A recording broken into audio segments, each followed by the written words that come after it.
Hello guys, welcome back to Rich Tara Хөтөр. Тэгэхээр шинээр суугтмаа subscribe хийж байгаа хүмүүстээ маш их баярлалаа. Өнөөдрийнхөө дугаарт бүгдээрээ 7 сард Хүрийн ордныхан маань ерөнхий ямар хуу шинж төлөвтэй байгааг хартгаа. Тэгэхээр би бичлэг эхлүүлсээс өмнө та бүгдийнхээ энергийг дуудаж авчирч байгаа төлөвөө унгаасан байгаа шүү.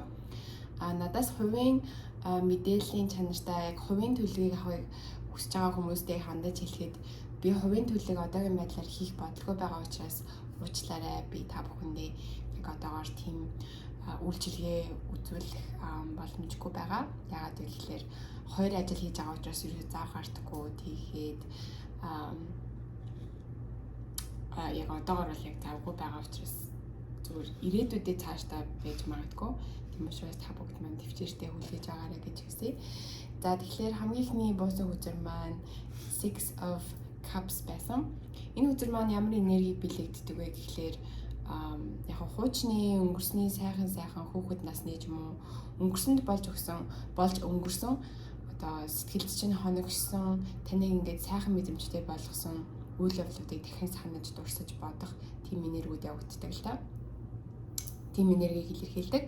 Эсвэл хуучны X чинь буцаж орж ирэх магадaltaй. Дээрээс нь буцаж таны амьдрал руу орж ирэх магадaltaй. Дээрээс нь зүгээр нь өнгөрсөндөө л амьдраад байна гэсэн үг л дээ. Өнгөрсөндөө бодоод яг одоо байгаа амьдралаасаа зүхтмаар санагдаад өнгөрсөндөө л очичмаар байгаа юм шиг. Яг л өнгөрсөнд бүх зүйл айгүй энгийн хялбар амархан сэтгэл санааны хувьд ч гэсэн ер нь тийм хүнд тийм мэдрэмж төрөөгүй. Тэгэхээр өнгөрсөн лугаар л очих аюу хүсэл эрмэлзэлтэй тийм энерги байдаг. Тэгэхээр та бүгдтэй би хандаж хэлэхэд өнгөрсөнийг бид нар хизээж авчирч чадахгүй штэ. Яагаад гэвэл ерөөс боломжгүй штэ тийм ээ. Бид нар хизээж цаг хугацаагаар айлж чадахгүй учраас яг аялахыг үгүйсэхгүй л дээ. Яг одоогийн байдлаар өнөөдрийн энэ цаг хугацаа 3D ертөнцийн дээр өнөөдрийн 90-100-д цаг хугацаагаар аялах машин арай зохиогдоогүй учраас өнгөрсөн рүү явах боломжгүй гэдгийг хэлээд та бүгдээ би одоотой амьдраач гэж хүсье. Яагаад гэвэл одоод л хамгийн их хүч байдаг. Ямар хүч вэ гэхээр таны ирээдүг та өөрийнхөө хүснээр өөрчлөх тэр их хүч яг одоод л байгаа. Одоод л та өөрийнхөө энергийг сайхан байлгаж хүн өнгөрсөндөө амьдрах тусам яг одоод байгаа хайртай хүмүүсийг ч юм уу ер нь одоод байгаа үн цэнтэй зүйлүүдээ ерөөс харж чаддаггүй. Яг л нүд нь ингээд өнгөрсөний зүйлүүдээр ингээд бүрхэгдээд хаагдчихсан боогдчихсан байдаг учраас яг одоогийн сайхан нандин зүйлүүдийг бишээрч баярлаж талархах тийм боломжуудаа алдчихэдэг. Тийм учраас та өнгөрсөнийгөө тавьж явуулаад одоо байгаа зүйлүүдээ илүү их анхаарал хандуулаад хайртай хүмүүст гэр бүл ажил төрөл үйлэнд өөрийнхөө эрүүл мэнд гэх зэрэг зүйлүүдэд илүү ихийг анхаарлыг хандуулаад тэгээд ирээдүйнээ сайн зүйлүүдийг өөрийнхөө амьдралаар ингэж татаж авчрах нь зүйтэй. Тэгээд дээрээс нөгөө энерги нь хүүхдүүдийн энергиэд бас хүрээлүүлэгдэх дуртай байж магадгүй. Эсвэл таны эргэн тойронд хүүхдүүд таныг айгу баяр баясгалантай стрессийг чинь тайлдаг байх боломжтой.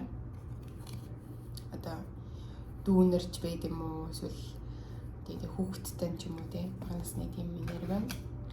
The Judgment card маань доош гарч ирсэн байгаа. Энэ нь ямар энерги бэлэгддэг вэ гэхээр нөгөө та өөрийгөө ингэж self doubt гэх юм да. Өөрийнхөө хүчин чадлыг итгэхгүй байгаа гэсэн үг. Би чадах юм болоо да гэд ингээд өөрийгөө ингэж question буюу асуугаад байгаа. Өөрийнхөө хүчин чадал, өөрийнхөө үнсийн, өөрийнхөө үзэсгэлэн ухамсар өөрийн чинь гэсэн бүхэл зүйлүүдийг та ингэж асуумаар question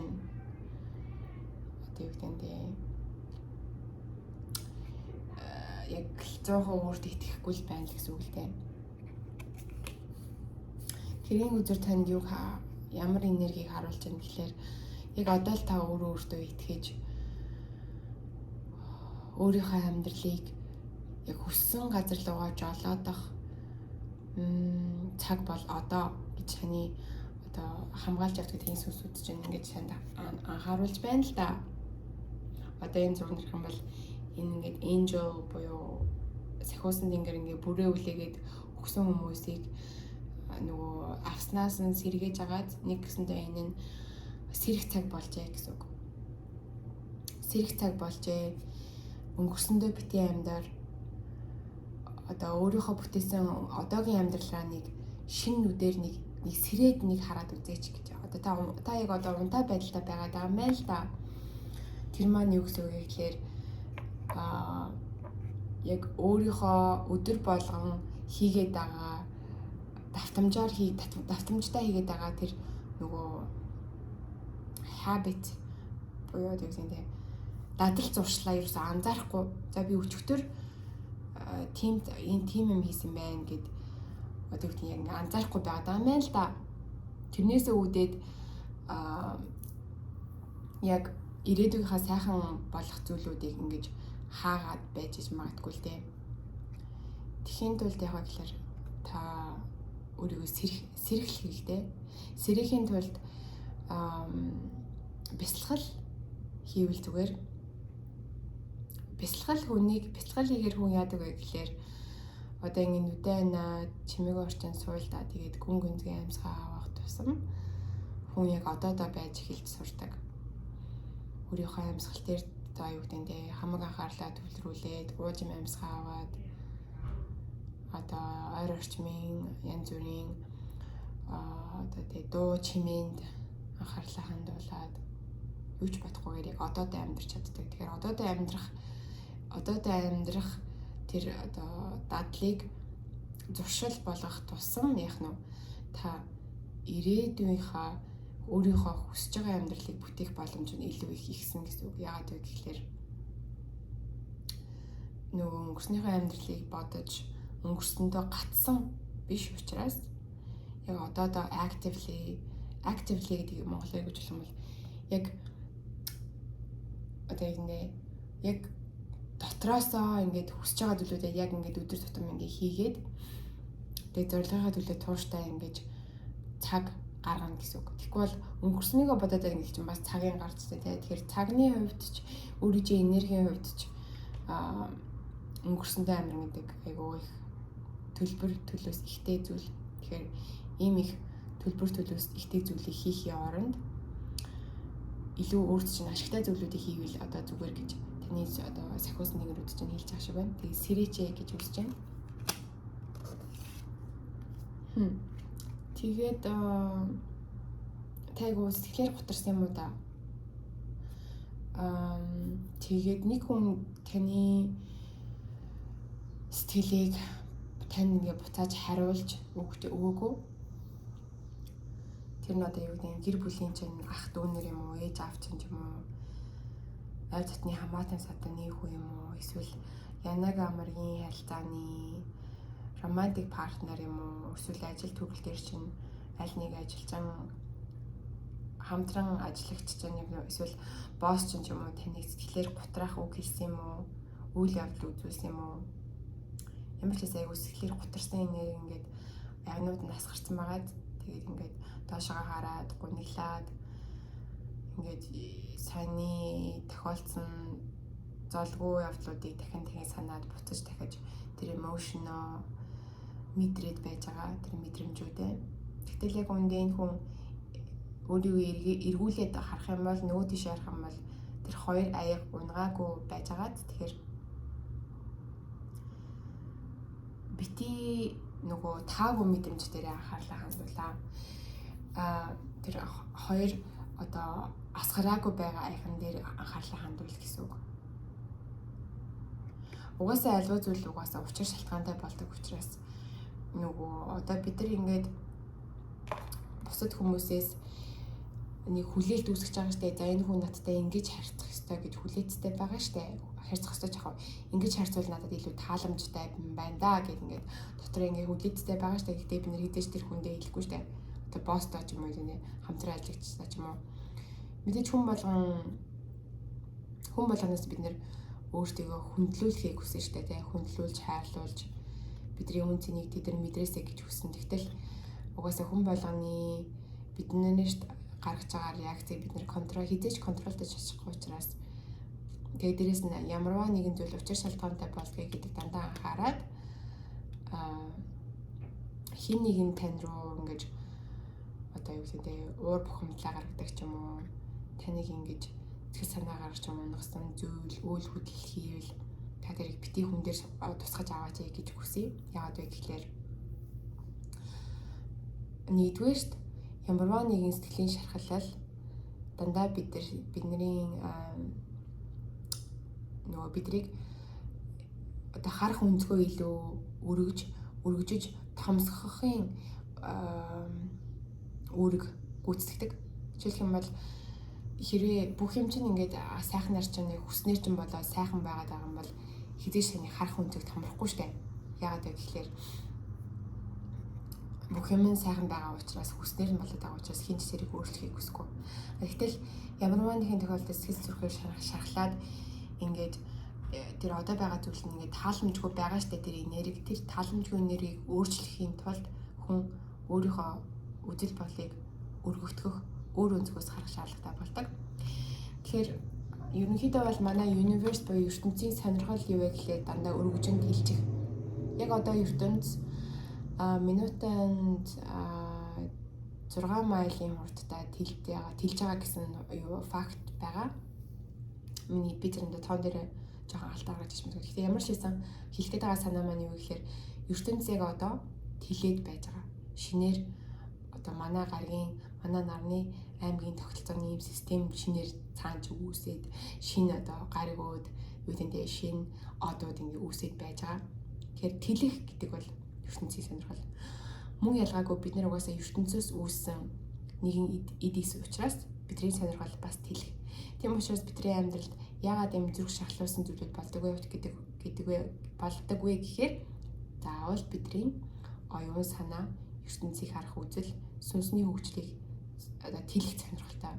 Тийм учраас ийм зүйлүүд болдог гэдгийг анхаарад бити юмнуудыг хүн дээр хүлээж аваарай. Тэгээд таныг өвтгсөн, таныг шаналаасан, танд тэр нөгөө нэг таны тэр тааламжгүй мэдрэмжүүдийг мэдрэхэд хүргэсэн тэр хүмүүсийг та уучлах хэрэгтэй. Яагаад вэ гэх юм бол тэр хүмүүсийн дотоод сүнс нь хизэж танд тэгж муу юм хий гэж хүсээгүй байгаа. Зүгээр тэр хүмүүс сүнснээ сонсохгүйгээр эгоондоо автагдаж ингэж альва нэгэн хүний сэтгэлийг өвтгдөг учраас уучлаад ерөнхийдөө бол хүний ой санамж амьдралын хугацаанд айгу богино ой санамжтай байвал айгу дэжгүй. Ерөөсөө яг гомдоос юм хин нэгэн танд гомдох юм бол тэрийг амархан мартчихдаг. За яг уу гэдэг ингээл уучлал хайчдаг. Тэр чигээр юм мартаад ерөөс санахгүйгээр тэгвэл айгу уулын бид нэр өөртөөгаа явааж амьдрах гэдэг юм л да. За тэгээд just as downwards гэж гарсан. Тэгэхээр яг уу та яг дотроо бодохдоо ингээд ер нь ертөнд таны эсрэг зогсоод байгаа юм шиг санагдаад байгаа юм байл да. Шудраг яс хаана байна гэж асуумаар. Ерөөсөө хаан чатсан гэсэн шудраг одоо шударгаар ямар нэгэн зүйлийг шийдвэрлэх айгүй хэцүү болоод байгаа юм болов. Угаасаа Монголын нэг хэмжээнд тийм байгаа шүү дээ. Хээл ахвал хин мөнгөтэй төгрөгтөө олны танил зүйлтэй өндөр албан тушаал байгаа хүмүүсийг танин тэр хүн нь дээшээ дэвшдэг тим нийгмийг бүтээж гисэн байгаа юм л да. Тэр тим нийгэмд угаасаа шударгаас хаан байна гэж асуумаар санагдаж байгаа бах манай өхрийн ордынх юм байна. Тэгэхээр энэ зүйл дээр анхаарч хэлэхэд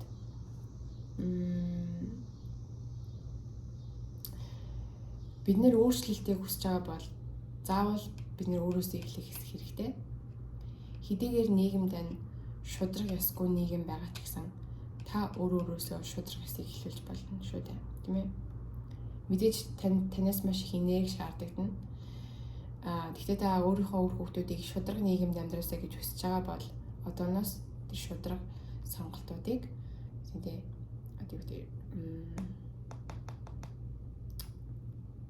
худал хуурмаг шудраг бус үйл явдлуудыг таслан зогсоогоод шудраг нийгмийг бүтээхэд бол одоо өөрсдийн нэмрийг оруулцгаая гэх юм шиг. Яг уу тэгээд энэ карт маань бас өөр ямар энерги бэлтгэж болох вэ гэхээр хуулийн холбоотой хүмүүс гэж одоо хуулийн чиглэлээр ажилладаг өхрийн орныхан байж магадгүй. Тэр хүмүүст хандаж хэлэхэд бас та хуулийн албанд ажиллаж байгаа учраас танд нийгэмд нөгөө нэг сайхан энергиэр сайхан эрэг дагаврууд шударга одоо үр дагавруудыг авчрах маш их хүч байгаа учраас тэр хүчээ зөв зөвхөстэй ашиглаж хамтдаа сайхан ирээдүйг бүтээцгээгээрэй гэж хүсье. За King of Cups гинэ энэ болохоор ямар энерги гэхээр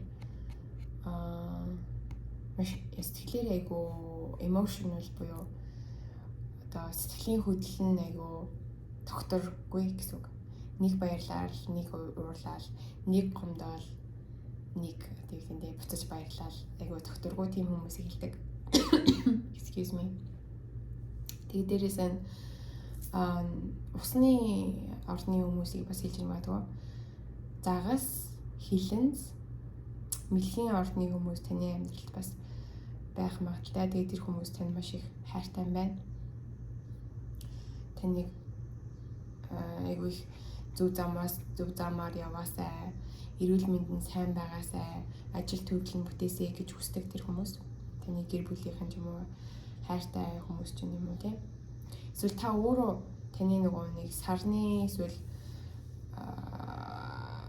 яг уу энэ төлгийг үзэж байхдаа нар сар мандалт гариг болон нөгөө нэг юу Венус гаригаараа үзэж байна. Тэгэхээр энэ усны гариг маань усны орд маань таны тэр нар сар мандалт болон Венус гаригуудын айл нэг дээр байрлсан байх бас боломжтой. Ямар ч байсан King of Cups бол